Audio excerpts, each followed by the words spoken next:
एक 50-52 वर्षापर्यंतचा एक व्यक्ती होता. तो कोणत्याही डॉक्टरकडे गेल्यानंतर सायकियाट्रिस्टकडे किंवा कोणत्याही डॉक्टर गेल्यानंतर तो पहिला रिपोर्ट काढायला सांगायचा किंवा सर माझे रिपोर्ट मला काढायला सांगा किंवा मला काय झालंय का असं वाटतंय सारखं सारखं कॅन्सर झालेला आहे असं वाटतं किंवा अजून काही मला आजार झालाय असं सारखं मनामध्ये वाटतं.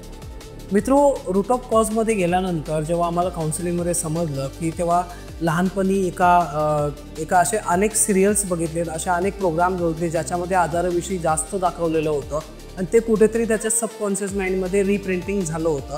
मित्रो, या व्यक्तीला आम्ही जेव्हा हिप्नोसिसमध्ये नेलं आणि त्याला रिलॅक्स अवस्थेमध्ये विचारल्यानंतर त्या गोष्टी त्याने सांगितल्या आणि तिथे आपण एक चांगलं रिप्रोग्रॅमिंग तिथे त्याच्या माइंडमध्ये आपण केलं. तिथे आपण मिल्टन एरिक्सन थेरपीज आपण वापरली.